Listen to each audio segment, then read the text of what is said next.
It's a little after 7, 5 after 7. We'll call the meeting to order. This is the Community Preservation Committee of January 23rd, 2023. We need a roll call to show who's present. So state your name and say present. Michael? Michael Dickey, present. Eric? Eric Eisenhower, present. Mary Ann? Ann Weatherall, present. And Tom? Tom Reardon here. Okay, Jenny? Hello, Jenny.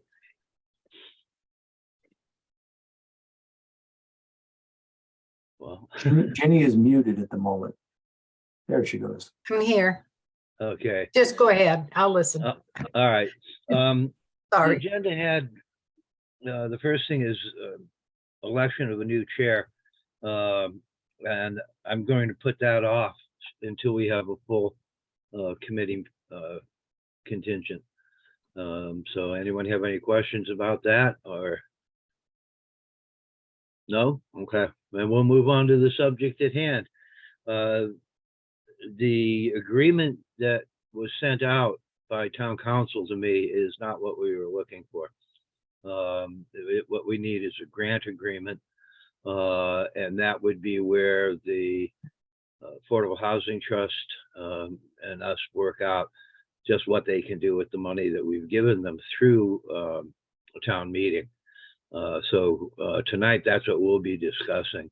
And Steve, if you want to start off with what you guys are proposing. Ah, there he is. Hello. Hello. Congratulations on your retirement, Mr. Chairman. Oh, thank you. No, from Thank your you. work retirement. I know you're trying to get rid of this too, but from your work.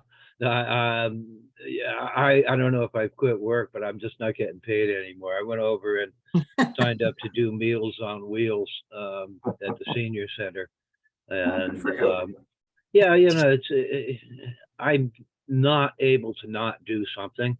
Too many people that I know quit work, didn't do anything and died 2 months later. I got too much on my plate to die in 2 months, maybe 6, I'll be okay.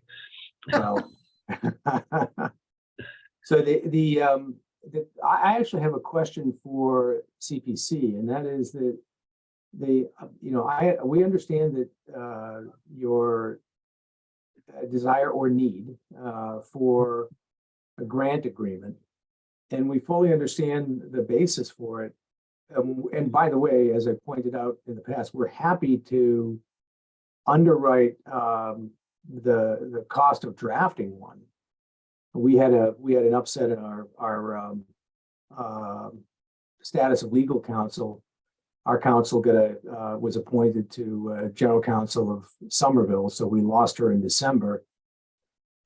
We do have a new counsel coming on, and that offer still stands to draft. But I frankly want to know what it needs to say. You know, what that, in other words, what the CPC would need it to define, right?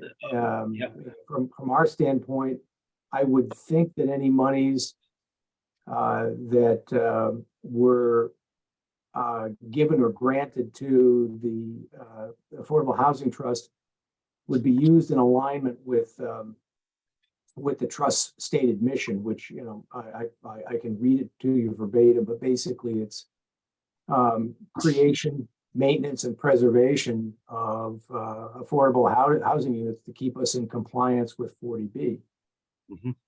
So, you know, I can tell you right now, yeah, the CPC has been extraordinarily generous at the moment. It's actually led to some real progress on, you know, on the town's part with respect to meeting our 40B requirements. And as a matter of fact, I have a little update for you if you want to see it. Tracy, can I share a screen here? Tracy? Okay, thank you. Yep. Yeah, give me just a second. I'll drag it up here. Can everybody see this? Yeah. Okay. Yeah. So the listing here are the existing properties. So obviously you see 60 Elm Street, 74 to 76 Elm, 72 Elm, excuse me, group homes, the 132 Chief Justice Cushing Highway, and then 155 King Street, which is Avalon Bay. Those were pre-existing the current activity of the trust. Properties pending addition are 87 to 89 Cushing Road, which are the 4 units that are tied to the CHP Harbor development. And then here's what we find to be an interesting part, and these are the future pieces. So there's 808 Jerusalem, which will be 2 ownership units, unlike everything else that is in this inventory, which is rental. 390 CJC, which will be a total of 20 units against our requirement, but it's actually 5 affordable housing units. 147 South Main Street, which will be 3 affordable housing units, all rental. 1 Pleasant Street, which will have 14 counted against our inventory, but only 4 of those are deemed affordable units. And 55 South Main Street, which at the moment is a good question as to what that'll be. That's the gas station. But that looks to be 1, potentially 2 affordable units. One that's missing on here is, I believe it's 43 Elm Street. That is a deed restricted unit that we were asked if we had interested in buying. It's one that was originally put together by Habitat. The current owner is selling, and we just signed a P&S on that as of Friday. Okay, so we'll buy that unit for, I believe it's $106,000, but we're going to need another probably 60-ish or so for renovations before we put it back on the market. Okay, Great. So that's an update. The pending and future are all progress measurements. All right, this is something that we're pretty pleased with. Now, for all of that, again, the actual number of units versus those that count against the inventory vary quite a bit. Right, so for the actual number of units, here is, let's see, 4, 2, 6, 11, 3, 14, and 4. So 18 units versus the 40 that are, the 39 to 40 that are identified here. Okay, now the 39 to 40 are what count against our minimum requirement for subsidized housing. And our goal, of course, is to build as many actual units as we can, or to create as many actual units as we can. And again, the new Elm Street piece, Elm Street property that's not listed here will be an ownership unit, as will the 808 Jerusalem units. With respect to the trust itself, we have approximately $1 million in it at the moment. Probably, I think the number is somewhat below that, maybe 950. We have outstanding liabilities against that of in the neighborhood of $220,000. I say outstanding liabilities. These are known expenses that are arising. 808 Jerusalem has been already identified as one that we will be granting $75,000 towards its construction. We've also proposed to become a primary lender,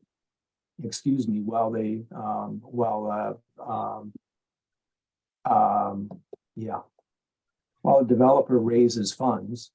But we want to get it started, and we've made that offer. Additionally, as I noted earlier, we have a purchase and anticipated expense for renovation on the Elm Street property. We've got $15,000 pledged for 147 South Main.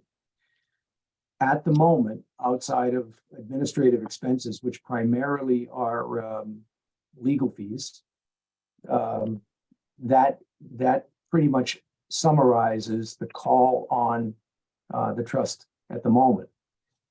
One thing we would like to ask the CPC to consider is extending a portion of the funds that you had granted as contingency at last annual meeting, specifically for the purchase and renovation of 43 Elm Street.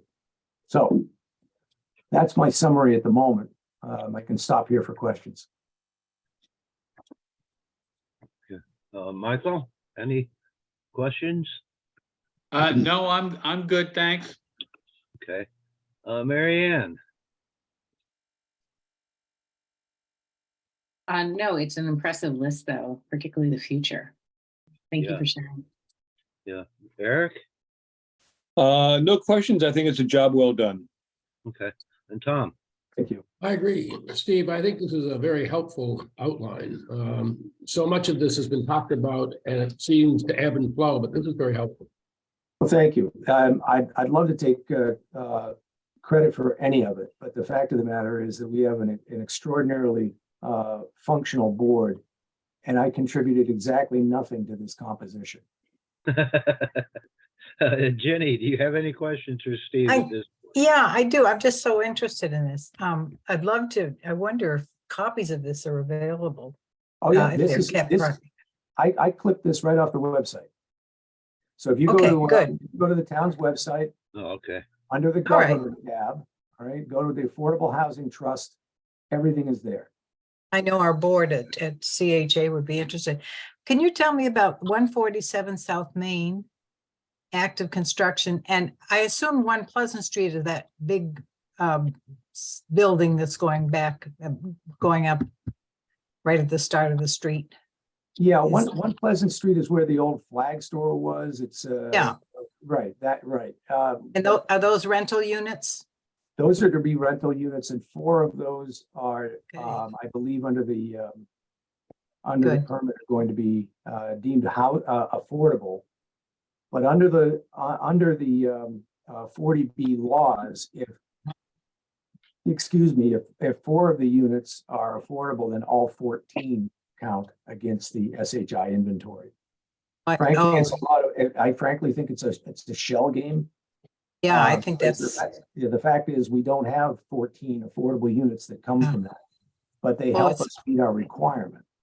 it's like Avalon where you claim a whole lot more than actually That's exactly are correct, available. Jenny. But That's where is correct. 147 South Main? 147 South Main is, do you remember the garage that burned 2 years ago on South Main Oh, Street? okay. Right, Oh, that- okay. Just across from the church, from St. Anthony. Oh, right, sure, Yeah. yes, okay. So the owner of the building raised it after the fire. He's applied for permits, and to the best of my knowledge, the permits have been granted for construction with 3 apartments above the main unit, which I believe is probably going to be a garage again. So this is the one with the Hodge brothers. I don't know. I think the Hodge brothers may have owned it. I don't know the ownership on it. I'm I blind think to it was that. theirs, yeah. Well, And, I know they'd and, had a business. They'd had business there at one point. no, they were they may have owned it. downtown and they Yeah. owned that and they were going to build a new garage there. That was the Well, last that I heard. Might but- be the case. Yep. Again, I don't have any knowledge of the ownership, but they went Good. forward with a plan that that created 3 affordable units. All 3 of the units will be affordable, be restricted. I just have one last question. On the one on Cushing Road. I understand that takes the place of having to do any at the harbor. Now, are those units actually updated, renovated before they're accepted as? Yes. There was some work to be done on them, I know. Yeah, because they and, were in pretty bad shape from what I understood. um, pretty old. I believe that whatever was necessary to be done Uh-huh. has been done, and you see that they're pending addition. I believe that the requirement now is you have to, or the town has to submit the application to DHCD, the state, basically. Mhm. Uh, Yeah. And once that application is made, then I believe they get the updated certificates of occupancy, the deed restriction goes on those units. And then they can enter into the, I believe it's a lottery system that is going to be conducted for applications for new residents. I think, you know, I think that's a permissible move, as long as the units really are not substandard, that they're, you know, decently renovated to be the, accepted. Yeah, again, this is, the developer came forward with this idea. He was required, or they were required to generate 3 affordable units. Yeah, They found they could purchase the deed restriction on this building and create 4. And I recall from the conversation with them that the work that they anticipated putting into the units would effectively modernize what was there. So, good. Thank you. Thanks for answering the questions. sure. Now, from what I gather on this grant agreement that they're going to be drafting, it lays out the specifics of what you'll do with the money that we've given you, and give you in the future. Whether it's just for acquisition or if it's for any administrative costs, anything like that. Okay. You know, I agree with you with describing something as a shell game. This is sort of one as well. But I have no problem as far as personally, as far as any restrictions other than it comply with 40B and that it's for the acquisition of the properties. Anyone else on the board? Okay, Steve, sorry.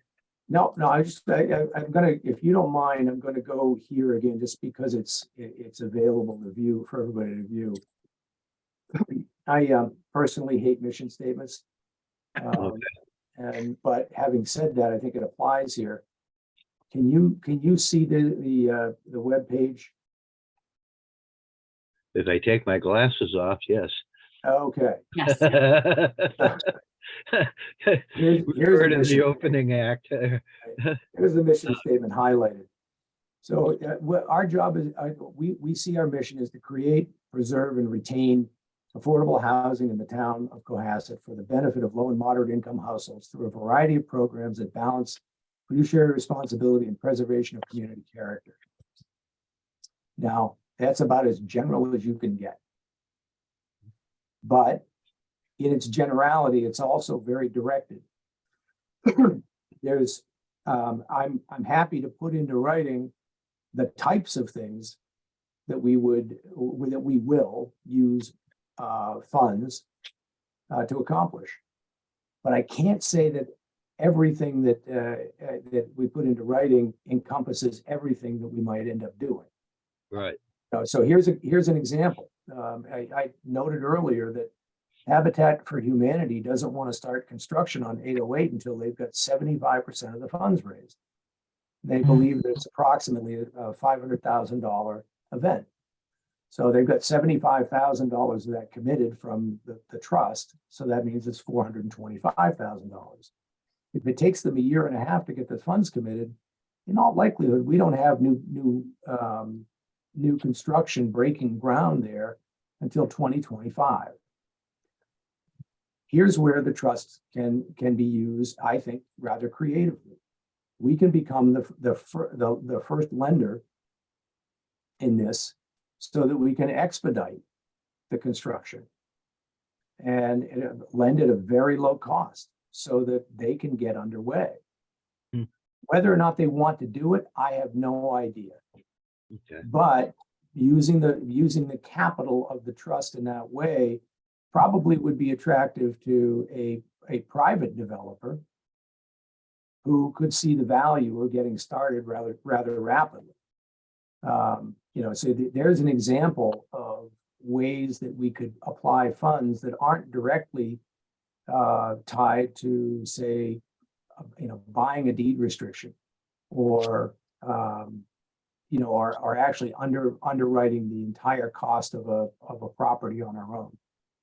One of the What happens- problems that the trust always has, or always will have, from our viewpoint, is that unless we have some enormous and consistent benefactor or benefactors, for the trust to exceed $2 or $3 or $4 million would be quite a stretch. Hmm. And we'd need that much to be our own developer. Steve, what happens if Habitat is unsuccessful in raising its funds, or developers are unsuccessful, and you have advanced the cost? Well, it's a very good question, Tom. The answer to that is that, as you can imagine, an 1,850 square foot 3-bedroom home in Cohasset would still be very attractive, and at $500,000, it would actually still be affordable.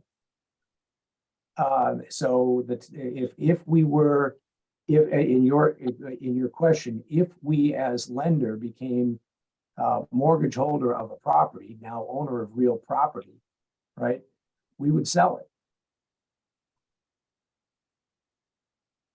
The sales revenue would repay the trust either in whole or in part. So, on the downside, if we became the lender, we lent, let's say for the sake of argument, $425,000. The property were constructed, but the most that was ever raised was $100,000. Now there's a $325,000 delta. All right. Mhm. The trust could sell the property, and let's say for the sake of argument that the best outcome is to sell the property for less than our embedded cost. We could then look at it and say, well, we donated $75,000 plus the amount that we didn't collect. And now we would have effectively constructed the property. Nonetheless, it would still count as inventory. It's not our ideal approach. Jenny, I'm sorry, are you asking a question? I was, supposing you had this $500,000 house that we'd invested in and you sell it. And at that moment, it's an affordable house, but from that moment on, unless there's a covenant, doesn't the value increase and it becomes not an affordable unit anymore? No, it's a good question. This is exactly what we're going through on 43 Elm Street. The house is deed restricted. Okay, that deed restriction is going to last for at least 30 years. And what that deed restriction says is this will always be a unit of affordable housing, and affordable housing is defined by way of income and the like. As well, it's also defined by how much it can appreciate regardless of what the marketplace might be showing. So, for example, the Elm Street property, I believe, was bought for $87,000 10 years ago. And now the maximum price it can fetch is $106,000. So you'd have to sell to somebody willing to adhere to those restrictions. Well, just as importantly, the buyer would have to meet the restrictions with respect to their own income. Okay. Okay. Yeah, I'm concerned that anything invested in remains moderate or low income for a substantial period of time. Well, again, it absolutely is. There's no way that the trust would involve itself in a property like this without the property being deed restricted Okay, for great. affordable housing. Sure. Anyone else have any questions for Steve?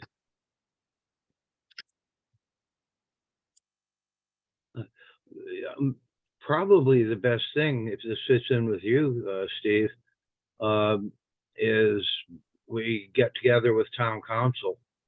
I don't know that,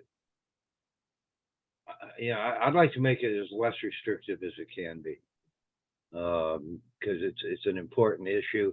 And, it's something that's gotta be done. So, I don't want our money being tied up in a way that's gonna make you guys have to go to unreasonable lengths to get to it. Would anyone on the committee, Ginny, would you be willing to sit down with town councils, with Steve and anyone else who's interested and try to hammer out what the agreement's gonna look, the grant agreement's gonna look like? Or do you guys want to talk about it tonight? What we want the money we give to be used for? I don't know how people feel on that. I would just offer that we expedite as much as possible, and I've always had the idea that, and I'm pleased to see it, going after properties that involve apartments or multiple dwellings or something that gives you the best bang for the buck in terms of how many units you're actually creating versus trying to do anything that involves just one family, for example. Yeah, In a single family dwelling.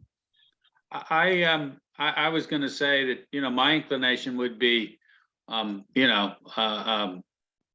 as Ginny said, biggest bang for the buck. My assumption is the folks on the committee would be leaning that way too, but I don't know, and I wouldn't know how you design provisions to enforce that type of a condition in any event. But certainly my inclination is CPC money should try and, we should try and make it go as far as we can, Yeah. I can assure you that the goal of the trust, certainly for the first 4 years so far, and I assume for the next 10, is where available to create and maintain as many units as we can. All right, our idea is to develop numbers so that we have a cushion. But there are occasions where we really can't change it. So an example is 808 Jerusalem is a natural, it's a natural construction for owned units, and there is an attraction to that with respect to integration into the community. It takes away some of the transients, and by that I'm ending it in ENCE, not IENTS.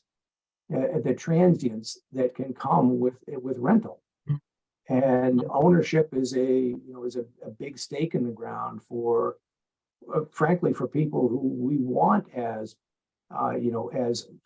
regular members, permanent members of the community. For example, wouldn't you like to know that half of your police force lives here when it comes time to renegotiate the contracts, right? Because if half your police force lives here, then they suddenly realize that if their demands are fairly unreasonable, it's going to show up in the tax bill.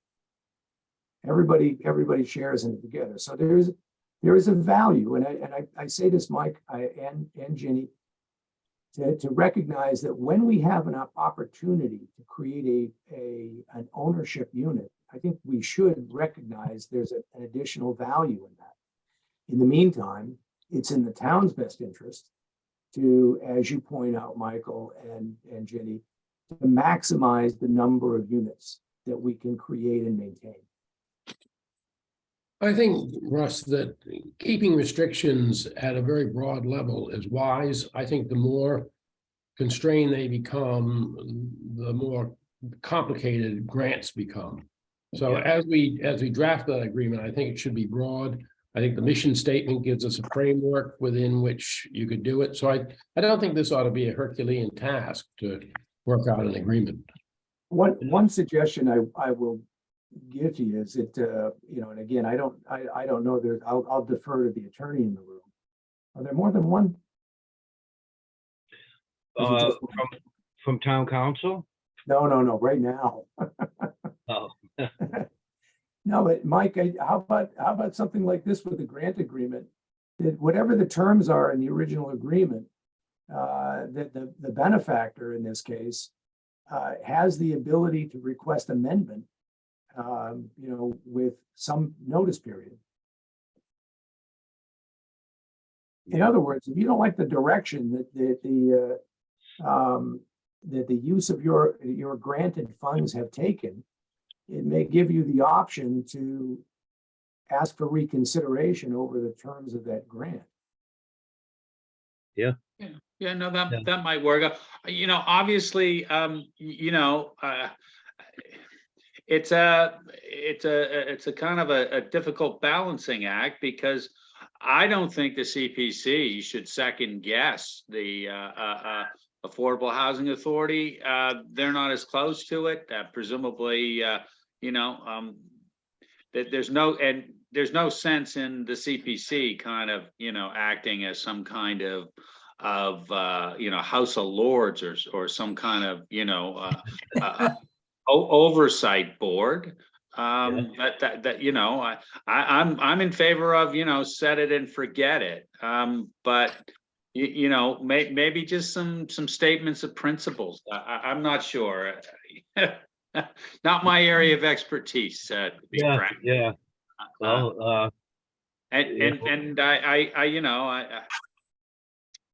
Maybe some statements of principles in terms of the grant document. I do think building in not any kind of a veto doesn't make a lot of sense to me. But certainly some kind of regular reporting, updating, that seems to me to be something that makes sense. Just like any investor, you want to get kind of an annual report or some kind of information about what your money's been up to. And your money, I think, is obviously the wrong word, but some kind of reporting requirement, hopefully not too onerous, but some kind of periodic reporting. Maybe notice, if you're going to be spending a big chunk of change all in one slug. There's some thoughts around that might be kind of beneficial for the CPC. there would be, under the CPA, there are reporting conditions put on Steve's group to file annually with DOR, Department of Revenue. So that will be part of the agreement as well.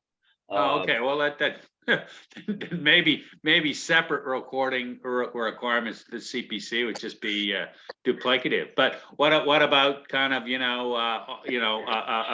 as Steve is doing tonight, just requiring a member of the board to show up and kind of do a little dog and pony show for the CPC on some kind of annual basis. Sure.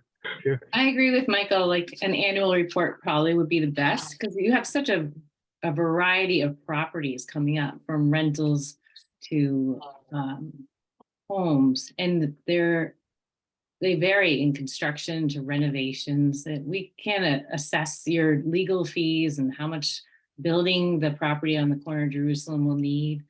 I think it would be just best if we had an annual report to see how much was spent at the time, how much is existing, because it's hard for us to assess and to put restrictions on how much you should be spending, because what we all want is as much affordable housing in this community as possible. And we don't know how much you will be able to do in 1 year, or how much money will be raised either. No, we don't, and we've got a delicate balancing act as well, between wanting to expend every dime we have versus needing to retain some significant balance, such that any private developer coming forward looking for subsidy stacking would recognize that we could actually be beneficial. So in other words, if the bank account is depleted, then we aren't nearly as an attractive place to come as a builder.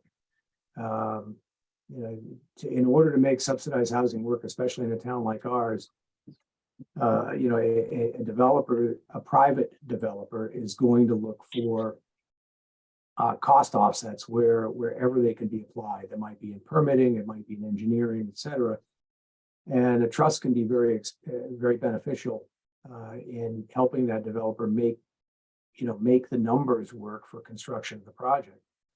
On the not-for-profit or nonprofit side, typically, excuse me, they'll be looking for direct cash infusion like we've done. As a matter of fact, when we asked for proposals for 808 Jerusalem, we had exactly one response, and that was Habitat. A good chunk of that was because at the time the trust had about, I think, $150,000 in it, and so it was very clear to other nonprofits that there wasn't that much local money we already donated available to expedite the project, so they could go on to things that were higher in their priority. As it stands right now, we've got a few things in the pipeline. That's good. We'd like to get 808 Jerusalem off the ground because we look at it, I think, and like to promote it within the town as a badge of honor. Look what you did as a community. And hopefully that would lead to some inspiration to doing more. And by doing more, I'm talking about not just creating more units, but possibly finally getting to the holy grail for us, which would be private donations, non-solicited private donations. Don't know if it'll happen, but there are a number of landowners in town who have approached us recently. So I'm pleased to see it. Okay. All right, sorry, I hope I didn't derail your conversation. So is the difficulty right now, we don't, do we have a town legal representation to help draw this up, to help us in guiding, creating such a document? Is that what Yeah. we're struggling with? The PK law, the name of the woman is escaping me at the moment. I'm Carolyn? sorry to say. I'm sorry. Carolyn? Yes. Well, no, there's It's Lauren Goldberg, Russ. Yes, From I just saw KP that. Law, Lauren Goldberg, yeah. Yeah. So we have a council. You guys are using Caris North, right? Well, we're using her for an existing project, and the trust is going to vote on her proposed appointment. So she has not been appointed by the trust yet. I mean, I I think thought Karis wasn't with the town anymore. She isn't. This is the she's not- trust. that's Is, for the trust. yeah, the trust the trust is written in such a way that we can hire our own counsel. Oh, So Sorry. we've got a bit of an independent streak. I think the grant agreement itself should be drawn up by town council since it's referring to our money. Tom, you look like you got a question or a statement. No? Nope, I'm good. Okay, and what we should do, and hopefully the other three members can join us, is meet with our council in a week, 2 weeks, whatever works for you guys, and sit down and hammer out all the details on it. And Steve, I would assume you or someone from AHT would show up and get the thing done. But yeah, we can use town council. We have a budget for administrative expenses that would cover that with no problem whatsoever. Okay. So, yeah. Yeah, my offer, I should say, the trust's offer was simply to expedite matters if in fact they're just continue to drag along. Not dragging on your side, but with respect to getting council aligned. Yeah, well, that was the thing. I was hearing, oh, trust's going to draw it up, then I heard town council's going to draw it up, and it was going back and forth like a ping pong ball, and it was extremely frustrating. And that's what I'm trying to do, is get the thing going, because it's just sort of, it's kind of in neutral right at the moment. I think we should take control of it ourselves and get something done on it. So to that end, does anybody have a particular time when they'd like to meet? I mean, after last Friday, I'm free 7 days a week, but I try to work it around. I try to work it around the other people's schedule, particularly since, with the exception of me and Tom and Mike. Well, no, even leaving Mike out, y'all are already on another committee. And Michael with zoning, and Eric with conservation, Mary Ann with open space. So, I work it around your schedule, but I can, if we can pick a date tonight, I'll get in touch with town council, find out if that works for them. I don't see why I wouldn't, if we can, since we have Zoom, you don't need to drive from wherever they live to here to go to a meeting. Anyone have a date that they're happy with or comfortable with? Or that they're not Yes. comfortable with? This be a daytime? Probably not, because Michael's working, Tom's working, Mary Ann's working. Eric's Working. around trench memories all day. Yeah. Only because I'm hanging around there too. I would think it would be an evening would be better. So, I'm good on Thursdays if we need to meet. okay. Is the purpose of this meeting, Russ, to try to give guidance to the town council as to what the substance of this agreement should be? Oh, so could we write it all down for them? That's Maybe what I'm wondering. I'm pass them wondering on. whether, I just think a conversation with the town council could be kind of loose and difficult and end up with a document that it tries to do too much. I wonder if we Okay. did some sort of a draft and then had them turn it into kind of legalese.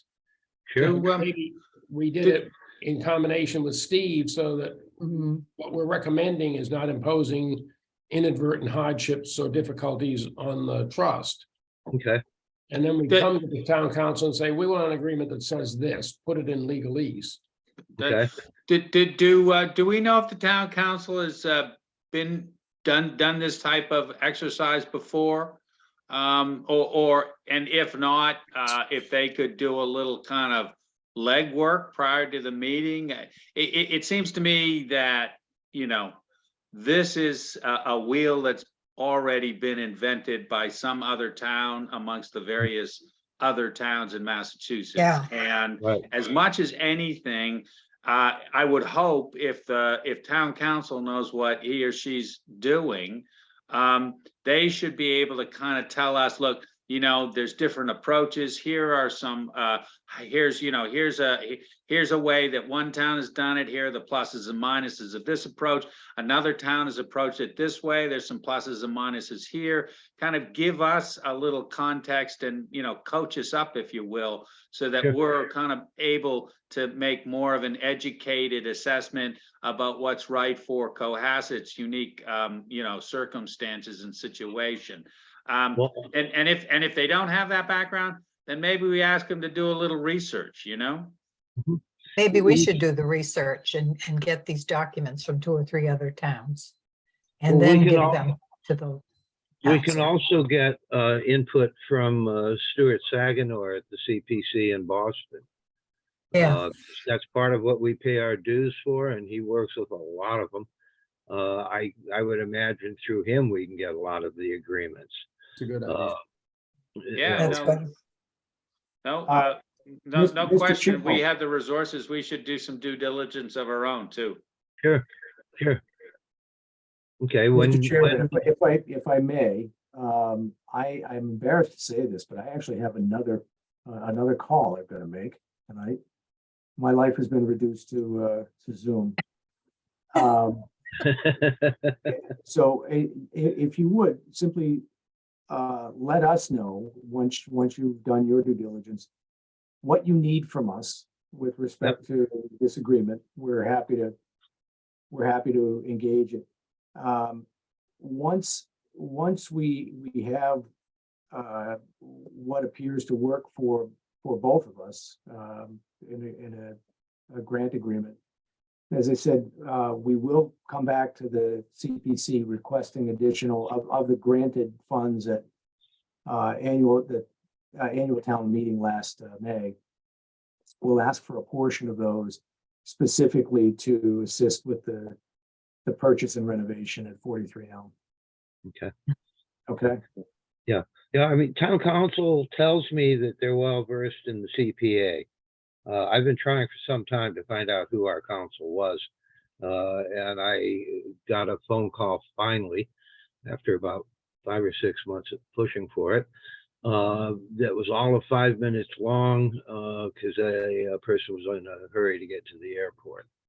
So if we can all come up with a time that we want to meet next, I'll get in touch with them and make sure they are there and are prepared. They say that they have experience in drawing these up. But like I say, a 5-minute conversation with the person, and the last thing that came up would be the grant itself. So you tell me when you want to meet again, or when you can meet again, and we'll go for it. Can't we not get some of these agreements from your contact and And CPA then- Right, but to bring to this discussion right, but what or I'm to trying give to to the lawyer? yeah, but what I'm trying to find out though is when we can meet, because we're going to have to meet again to do this. I'll start on Stuart tomorrow, and if he's as responsive as he's always been, I'll probably have agreements tomorrow afternoon. That's Uh, good. Okay. Yeah, Steve, you look like you're getting ready to say something. Yeah, no, I was going to say, Mr. Chairman, if I may, members of the committee, if I may take my leave, I'm going to. And again, we're willing to help out in whatever way we can. So Okay. just let us know what Okay. what you need from us. And something to think of too is if you need more money from us, work up an application. I appreciate that. Thank you. We are the funding that we need is, as I said, has already been granted.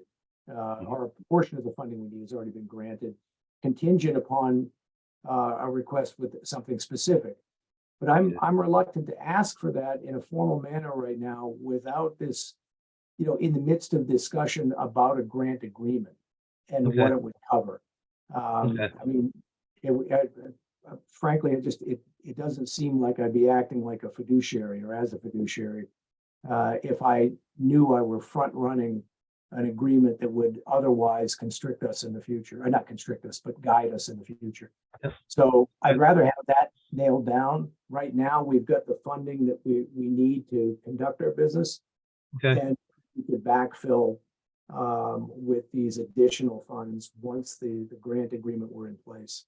all right. Well, Okay, how's next Monday look for everybody?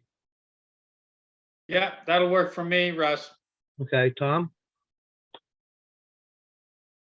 You're muted. Yeah, I know. Thank you. I think it'll work. Okay, I can do it. okay, Mary Ann. Next Monday?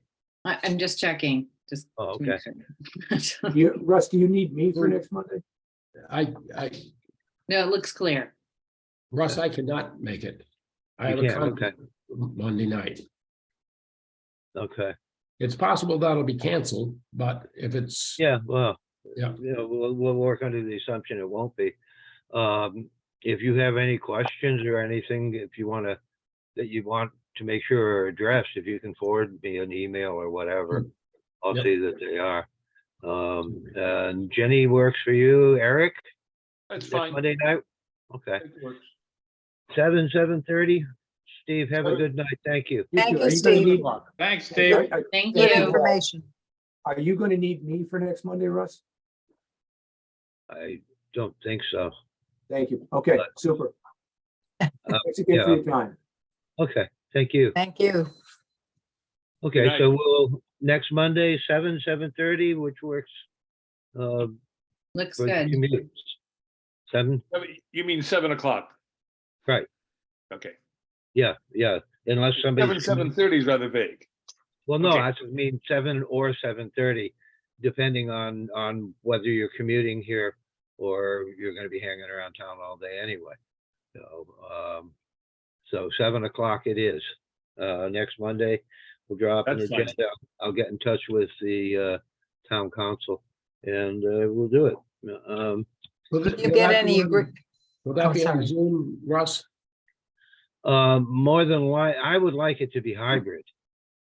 So, people who want to show, because Merle has a hard time with Zoom. And, I have no problem sitting if it's just Merle and me or Corey. Last meeting we had, there were 3 or 4 of us at the library. So a hybrid, I have no problem with that. Great. Do we have anybody in the public waiting to put in some input, Trace? We do not. We do not. Any member comments? No. No? Anybody like to make a motion to adjourn? So moved. Okay, second, all in favor? Aye. I. Aye. Aye. Okay, yeah, if you're Good going to night. vote no, please mute your microphone before you do.